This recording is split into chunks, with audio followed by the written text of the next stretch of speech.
2/8/2024 प्रातः मुरली। ओम शांति। बाप दादा मधुबन। ओम शांति मीठे बाप दादा, मीठे बच्चे। हाँ जी मीठे बाबा, तुम्हारे निजी संस्कार पवित्रता के हैं। तुम रावण के संग में आकर पतित बने हो, अब फिर पावन दुनिया का मालिक बनना है। हमारे जो नेचुरल संस्कार कौन से हैं, वो पवित्रता के हैं, लेकिन हम रावण के संग में आकर अपने वो संस्कार भूल गए और पतित बन गए। अब हमें वापस अपने नेचुरल संस्कार में आना है, फिर नेचुरल संस्कार अर्थात पावन बनना है। पावन दुनिया का मालिक बनना है और पावन बनेंगे बाबा की याद से। अपने को आत्मा समझ याद करना है, देखना है अपना ध्यान आत्मा समझ के ही सुनेंगे मुरली और बाबा को देखेंगे। बाबा सुना रहे हैं ब्रह्मा मुख से, देखना मैं आत्मा इन कानों से सुन रही हूँ। प्रश्न, ओम शांति का कारण है और उसका निवारण क्या है? प्रश्न, अशांति का कारण और उसका निवारण क्या है? उत्तर, अशांति का कारण है अपवित्रता। अपवित्रता है, इसलिए आज दुनिया में क्या है? अशांति है, दुख है। और पवित्रता है तो वहाँ पर क्या है? सुख शांति है, क्योंकि पवित्रता ही सुख शांति की जननी है। अशांति का कारण है अपवित्रता। अब भगवान बाप से वादा करो कि हम पवित्र दुनिया बनाएंगे, अपनी सिविल लाई रखेंगे, क्रिमिनल नहीं बनेंगे, तो अशांति दूर हो सकती है। तुम शांति स्थापन करने के निमित्त बने हुए बच्चे कभी अशांति नहीं फैला सकते। तुम्हें शांत रहना है, माया के गुलाम नहीं बनना है। ओम शांति। बाप बैठ बच्चों को समझाते हैं कि गीता के भगवान ने गीता सुनाई, एक बार सुनाकर फिर तो चले जाएंगे। अभी तुम बच्चे गीता के भगवान से वही गीता का ज्ञान सुन रहे हो और राजयोग भी सीख रहे हो। वे लोग तो लिखी हुई गीता पढ़कर कंठ कर लेते हैं, फिर मनुष्य को सुनाते रहते हैं। वह भी फिर शरीर छोड़ जाए, दूसरे जन्म में बच्चा बने, फिर तो सुना न सके। अब बाप तुमको गीता सुनाते रहते हैं, जब तक तुम राजाई प्राप्त करो तब तक बाबा हमें ये गीता रोज़ सुनाते हैं, अर्थात मुरली रोज़ सुनाते हैं। लौकिक टीचर भी पाठ पढ़ाते ही रहते हैं, जब तक पाठ पूरा हो सिखाते रहते हैं। स्कूल में भी क्या होता है? टीचर पाठ पढ़ाता रहता है जब तक वो क्लास को पास कर दूसरी क्लास में ना चला जाए। लौकिक टीचर भी पाठ पढ़ाते ही रहते हैं, जब तक पाठ पूरा हो सिखाते रहते हैं। पाठ पूरा हो जाता है, फिर हद की कमाई में लग जाते हैं। जब पढ़ते रहते हैं, फिर आखिरी में पढ़ाई पूरी होती है तो फिर जॉब लग जाती है। टीचर से पढ़े कमाई की बूढ़े हुए शरीर छोड़ा, फिर दूसरा शरीर जरा कर लेते हैं।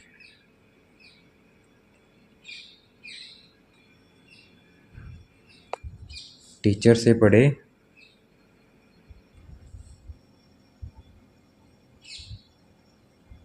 से पढ़े कमाई की बूढ़े हुए शरीर छोड़ा, फिर दूसरा शरीर जाकर लेते हैं। वो लोग गीता सुनाते हैं। अब इससे प्राप्ति क्या होती है? गीता से तो कुछ प्राप्ति होनी नहीं है, जो लौकिक गीता है प्राप्ति होगी इस गीता से। अब उससे प्राप्ति क्या होती है यह तो कोई को पता नहीं है। गीता सुनाकर फिर दूसरे जन्म में बच्चा बना तो सुना न सके। जब बड़े हों, बुजुर्ग बने, गीता पाठी हों, तब फिर सुनावे। यहाँ बाप तो एक ही बार शांति धाम से आकर पढ़ाते हैं, फिर चले जाते हैं। बाप कहते हैं तुमको राजयोग सिखाकर हम अपने घर चले जाते हैं। जिनको पढ़ाता हूँ वह फिर आकर अपनी प्रारब्ध भोगते हैं, अपनी कमाई करते हैं नंबरवार पुरुषार्थ अनुसार। धारणा कर फिर चले जाते हैं कहाँ? नई दुनिया में। यह पढ़ाई है ही नई दुनिया के लिए। मनुष्य तो यह नहीं जानते हैं कि पुरानी दुनिया ख़त्म हो फिर नई स्थापन होनी है। तुम जानते हो हम राजयोग सीखते ही हैं नई दुनिया के लिए। फिर न यह पुरानी दुनिया न पुराना शरीर होगा। आत्मा तो अविनाशी है। आत्माएं पवित्र बन फिर पवित्र दुनिया में आती है। नई दुनिया थी जिसमें देवी देवताओं का राज्य था, जिसको स्वर्ग कहा जाता है। वह नई दुनिया बनाने वाला भगवान ही है। वह एक धर्म की स्थापना कराते हैं, कोई देवता द्वारा नहीं कराते हैं। देवता तो यहाँ है नहीं, तो जरूर कोई मनुष्य द्वारा ही ज्ञान देंगे, जो फिर देवता बनेंगे। फिर वही देवताएं पुनर्जन्म लेते लेते अभी ब्राह्मण बने हैं। वही देवता पुनर्जन्म लेते लेते फिर आकर आखिर में 84वें जन्म में ब्राह्मण बने हैं। यार आज तुम बच्चे ही जानते हो, भगवान तो है निराकार जो नई दुनिया रचते हैं। अभी तो रावण राज्य है, तुम पूछते हो कलयुग पतित हो या सतयुगी पावन हो, परंतु समझते नहीं। अब बाप बच्चों को कहते हैं, हमने 5000 वर्ष पहले भी तुमको समझाया था। हम आते ही हैं तुम बच्चों को आधा कल्प सुखी बनाने, फिर रावण आकर तुमको दुखी बनाता है। यह सुख दुख का खेल है। कल्प की आयु 5000 वर्ष है, तो आधा आधा करना पड़े ना। रावण राज्य में सब देह अभिमान विकारी बन जाते हैं। यह बातें भी तुम अब समझते हो, आगे नहीं समझते थे। कल्प कल्प जो समझते हैं वही समझ लेते हैं। जो देवता बनने वाले नहीं हैं वह आएंगे ही नहीं। तुम देवता धर्म की कलम लगाते हो, जब वह आसुरी तमो प्रधान बन जाते हैं तो उनको दैवी झाड़ का नहीं कहेंगे। झाड़ भी जब नया था तो सतो प्रधान था, हम उसके पत्ते देवी देवता थे। फिर रजो तमो में आए, पुराना पति शुद्ध हो गए। पुरानी दुनिया में पुराने मनुष्य ही रहेंगे, पुराने को फिर से नया बनाना पड़े। अब देवी देवता धर्म ही प्राय लोप हो गया है। बाप भी कहते हैं, जब जब धर्म की गलानी होती है तो पूछा जाएगा किस धर्म की गलानी होती है। जरूर कहेंगे आदि सनातन देवी देवता धर्म की, जो मैंने स्थापन किया था। वह धर्म ही प्राय लोप हो गया है, उसके बदले अधर्म हो गया है। तो जब धर्म से अधर्म की वृद्धि होती है, जब धर्म से अधर्म की वृद्धि हो जाती है तब बाप आते हैं, जब अधर्म बढ़ जाता है। ऐसे नहीं कहेंगे धर्म की वृद्धि, धर्म तो प्राय लोप हो गया है, बाकी अधर्म की वृद्धि हुई है। वृद्धि तो सब धर्मों की होती है, एक क्राइस्ट से कितने क्रिश्चियन धर्म की वृद्धि होती है। बाकी देवी देवता धर्म प्राय लोप हो गया है, पतित बनने के कारण आप ही गलानी करते हैं। धर्म से अधर्म भी एक ही होता है, और तो सब ठीक चल रहे हैं, सब अपने अपने धर्म पर कायम रहते हैं। जो आदि सनातन देवी देवता धर्म वाइसलेस था, अर्थात निर्विकारी था, वह विशेष बन पड़े हैं, अर्थात वाइसेस बन पड़े हैं, विकारी बन पड़े हैं। हमने पावन दुनिया स्थापन की, फिर वही पतित शुद्र बन जाते हैं, अर्थात उस धर्म की गलानी हो जाती है।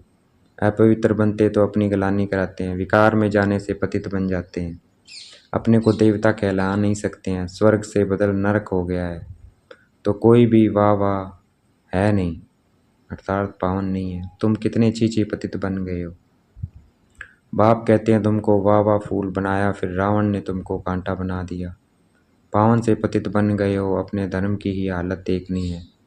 पुकारते भी हैं कि हमारी हालत आकर देखो, हम कितने पतित बने हैं, फिर हमको पावन बनाओ। पतित से पावन बनाने बाप आते हैं, तो फिर पावन बनना चाहिए, औरों को भी बनाना चाहिए। तुम बच्चे अपने को देखते रहो कि हम सर्वगुण संपन्न बने हैं, हमारी चलन देवताओं मिसल है। देवताओं के राज्य में तो विश्व में शांति थी, अब फिर तुमको सिखलाने आया हूँ विश्व में शांति कैसे स्थापन हो। तो तुमको भी शांति में रहना पड़े।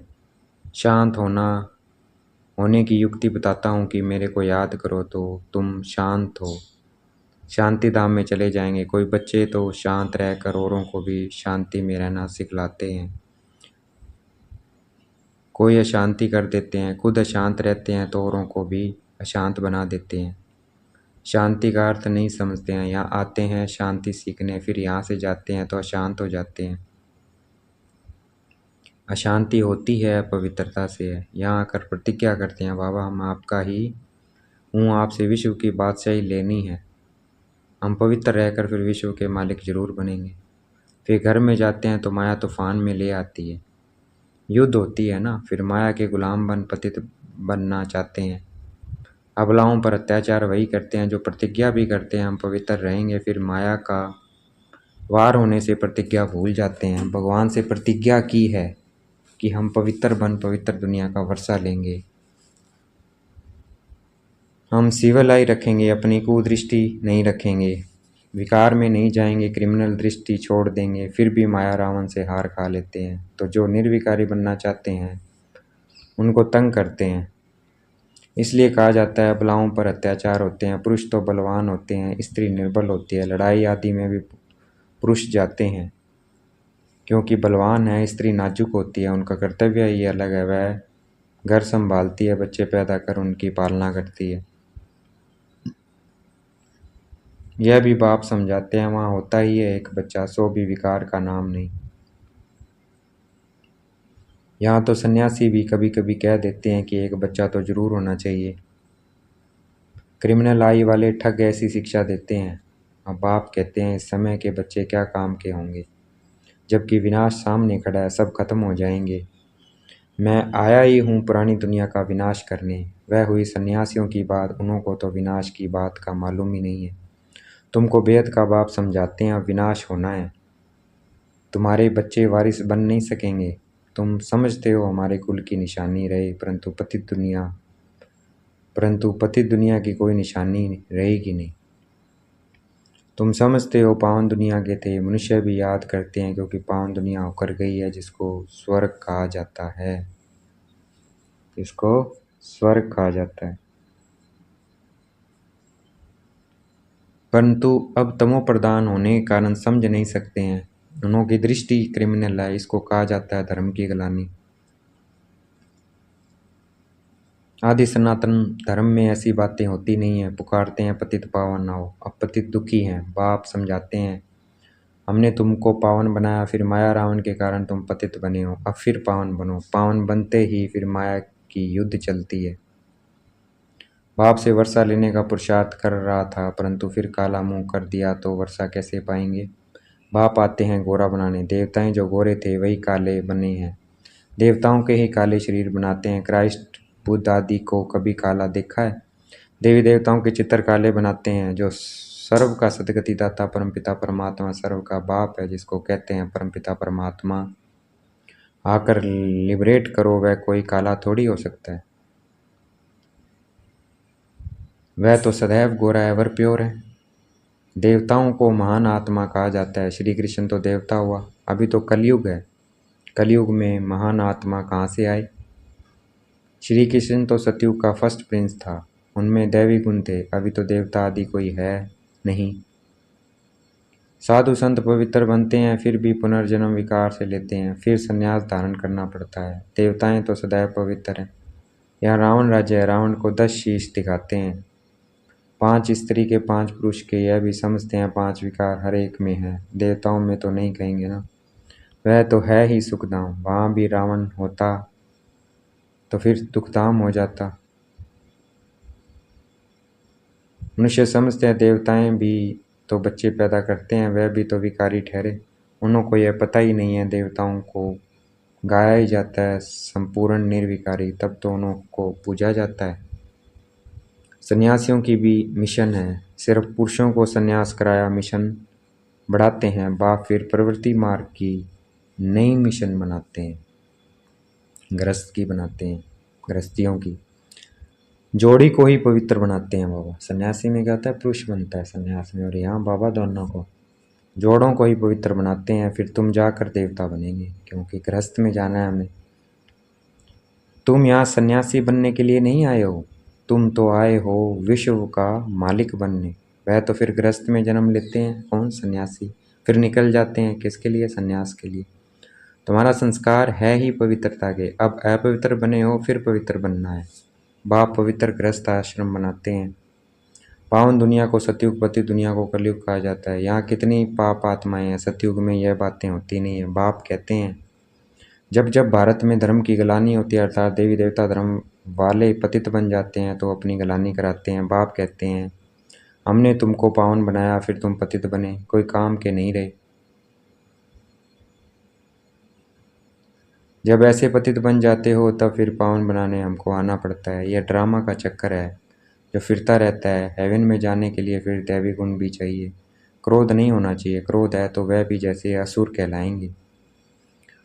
बड़ी शांतचित्त अवस्था चाहिए। क्रोध करते हैं तो कहेंगे इनमें क्रोध का भूत है। जिनमें कोई भी भूत है वह देवता बन न सके, नर से नारायण बन न सके। देवता तो है ही निर्विकारी, यथा राजा रानी तथा प्रजा निर्विकारी है। भगवान बाप ही आकर संपूर्ण निर्विकारी बनाते हैं। अच्छा, देखेंगे बाबा हमें याद प्यार दे रहे हैं। मीठे मीठे सिकलते बच्चों प्रति माता पिता बाप दादा का याद प्यार और गुड मॉर्निंग। रूहानी बाप की रूहानी बच्चों को नमस्ते। हमें भी याद प्यार देना है। हम रूहानी बच्चों की रूहानी बाप दादा को दिल व जान शिकवा प्रेम से बेहद का याद प्यार हो नमस्ते। धारणा के लिए मुख्य सार। बाप से पवित्रता की प्रतिज्ञा की है तो अपने को माया के वार से बचाते रहना है, कभी माया का गुलाम नहीं बनना है। इस प्रतिज्ञा को भूलना नहीं है, क्योंकि अब पावन दुनिया में चलना है। बाबा से प्रतिज्ञा की है हमने, उसे भूलना नहीं है। देवता बनने के लिए अवस्था को बहुत शांत चित्त बनाना है, कोई भी भूत प्रवेश होने नहीं देना है, दैवी गुण धारण करने हैं। देखना है बाप दादा ने मस्तक पे हाथ रखा, वरदान दे रहे हैं। फरिश्ते स्वरूप की स्मृति द्वारा बाप की छत्र छाया का अनुभव करने वाले विघ्न जीत भव। फरिश्ते स्वरूप की स्मृति द्वारा, फरिश्ता देखना है अपने को, देखना है लाइट का शरीर, बाप की छत्र छाया का अनुभव करने वाले विघ्न जीत भाव। तो फरिश्ता स्वरूप में रहना है। आज हमें चलते फिरते देखना है अपना लाइट का शरीर और बाबा की छत्र छाया को अनुभव करना है। तो क्या बन जाएंगे? विघ्न जीत। अमृत वेले उठते ही स्मृति में लाओ कि मैं फरिश्ता हूँ, ब्रह्मा बाप को यही दिल पसंद गिफ्ट दो। तो रोज अमृत वेले बाप दादा आपको अपनी बाहों में समा लेंगे। अनुभव करेंगे कि बाबा की बाहों में अतीन्द्रिय सुख में झूल रहे हैं। जो फरिश्ते स्वरूप की स्मृति में रहेंगे उनके सामने कोई परिस्थिति व विघ्न आएगा भी तो बाप उनके लिए छत्र छाया बन जाएंगे। तो बाप की छत्र छाया व प्यार का अनुभव करते विघ्न जीत बनो। आज का स्लोगन है, सुख स्वरूप आत्मा सब स्थिति से परिस्थिति पर सहज विजय प्राप्त कर लेती है। सुख स्वरूप आत्मा सब स्थिति से परिस्थिति पर आसानी से सहज विजय प्राप्त कर लेती है। अच्छा, ओम शांति। शुक्रिया मीठे बाबा, शुक्रिया।